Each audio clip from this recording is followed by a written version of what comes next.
खबर बालोद से, जहां पर भारतीय जनता पार्टी द्वारा चलाए जा रहे सेवा पखवाड़ा 2025 के अंतर्गत बालोद जिला भाजपा कार्यालय में दिव्यांग जनों के सम्मान समारोह का आयोजन किया गया। कार्यक्रम की शुरुआत मां भारती के तैल क्षेत्र पर दीप प्रज्वलन के साथ की गई। इस अवसर पर जिले भर से आए दिव्यांग जनों का साल व श्रीफल से सम्मान कर उनका मनोबल बढ़ाया गया। कार्यक्रम प्रभारी पूर्व जिला महामंत्री किशोरी साहू व जिला मंत्री सोमेश सोरी रहे। भाजपा प्रदेश महामंत्री यशवंत जैन ने अपने उद्बोधन में कहा कि ईश्वर की सृष्टि में कोई भी व्यक्ति विकलांग नहीं दिव्यांग नहीं होता है, विकलांग नहीं दिव्यांग होता है। उन्हें देखकर हंसना नहीं, उन्हें पूजा और अभिनंदन के योग्य समझना चाहिए। उन्होंने छत्तीसगढ़ के पत्रकार सुनील कुमार के शब्दों का उल्लेख करते हुए भावुकता से कहा कि ऐसे व्यक्तियों के प्रति दृष्टिकोण को बदलना होगा। दिव्यांगजन भी समाज की मुख्य धारा में आ सकें, इसके लिए केंद्र सरकार द्वारा अनेकों योजनाएं शुरू की गई हैं।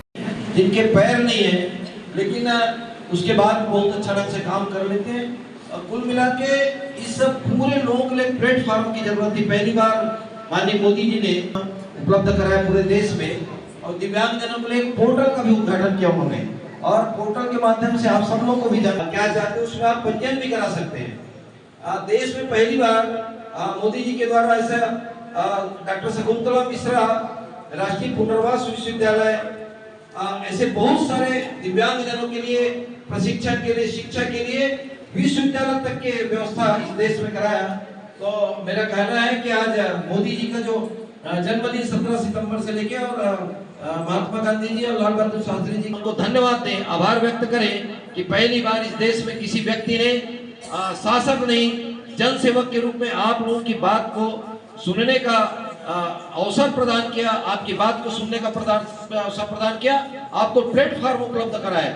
जिनके पास जो जानकारी नहीं है वो जानकारी लेके, और ऐसे दिव्यांग लोगों के लिए पोर्टल का उद्घाटन हुआ है, उसमें अपनी बात रख सकते हैं। अभी जिले में हमारे सोमेश सोरी जी, किशोरी साहू जी, उनकी टीम ने आज दिव्यांग सम्मेलन का आयोजन किया है। मैं आप सब लोगों से कहना चाहता हूं कि अभी आप सब लोगों ने रजिस्टर में लिखा है, तो हमारे कार्यकर्ता जाएंगे, आपको आने की और जरूरत नहीं, आपका पूरा पता और अपना जब हमारे कार्यकर्ता जाएंगे तो अपने घर में आधार कार्ड उसमें सिग्नेचर करके और तैयार रखेंगे।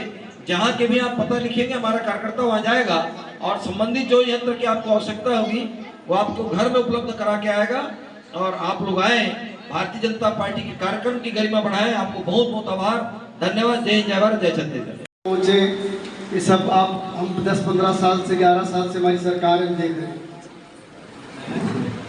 दाऊ जी थोड़ा सा, ईश्वर ने किसी को कुछ कम दिया है तो वो व्यक्ति समाज में हे दृष्टि से देखा जाता था, ऐसी सामाजिक व्यवस्था थी।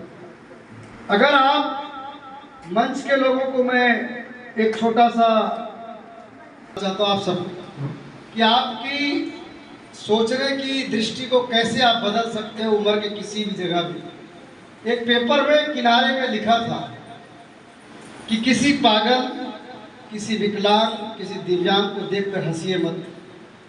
अभी हमारी आने वाली पीढ़ी बाकी है। अभी हमारे बच्चों का आगे क्या होगा, हमारी पीढ़ियों में ऐसा कोई बच्चा हो सकता है, ऐसा कोई विकलांग दिव्यांग की ईश्वर की व्यवस्था है। इसलिए इनके प्रति प्रेम रखिए, इनको देखकर हंसिए। उस 2 लाइन पे सुनील कुमार के छत्तीसगढ़ अखबार के कॉलम में मेरे देखने की दृष्टि हुई। पहले लगता था ये पागल है, अब लगता है नहीं यार ईश्वर ने बनाया है तो वो पूजा के योग्य है, उस अभिनंदन, उसमें उसकी क्या गलती। और यही दृष्टिकोण पूरे देश और दुनिया में भारत के दिव्यांगों को सम्मान मिले, उनको अवसर मिले, समाज में प्रतिष्ठित हो, समाज में उनको मान्यता मिले और वो समाज का बोझ मत बने। इस दिशा में सरकारें क्या कर सकती है, ये पहली बार आजाद भारत में नरेंद्र मोदी जी ने किया। एक बार जोर से अभिनंदन ताली। हमारे आसपास ऐसे बहुत सारे लोग हैं। मैं राष्ट्रीय बाल आयोग का सदस्य था और देश भर में मैं ऐसे बच्चों के होम में जाता था। आप सबको, किसी को एक पैर है, किसी को आधा हाथ है, ऐसे ऐसे बच्चे मैंने देखे जिनके दोनों हाथ और दोनों पैर में।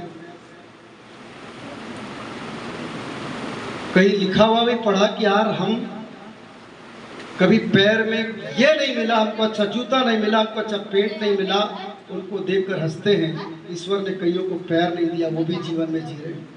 और इस मोदी जी के 11 साल में इस चिंतन और सोच को बदलने के कारण अभी राकेश यादव छोटू जी बता रहे थे कि कई आईएएस यानी कलेक्टर बने जो दोनों पैर से नहीं चल पा रहे हैं।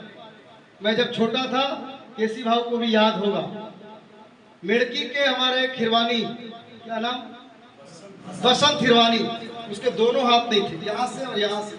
और एक व्यक्ति किसी व्यक्ति के जीवन में कैसे प्रेरणा दे सकता है। मोहनलाल श्रीवास्तव गुरु जी, वो उस समय बेसिक साल के एचएम हुआ करते थे, हम लोग छोटे थे, और हर 15 अगस्त 26 जनवरी में उसको नेताओं के सामने खड़ा करता था, और इतनी सुंदर वो अपने पैरों से लिखाई करता था उस समय। और बाद में उस योग्यता के कारण वो बालोद कोर्ट में ही बाबू बना, और मेरे ख्याल से वही। उन्होंने प्रेरणादायी उदाहरणों के माध्यम से दिव्यांगजनों के आत्मविश्वास और क्षमताओं को रेखांकित किया। बालोद से मोइन खान की रिपोर्ट, TV1 इंडिया न्यूज।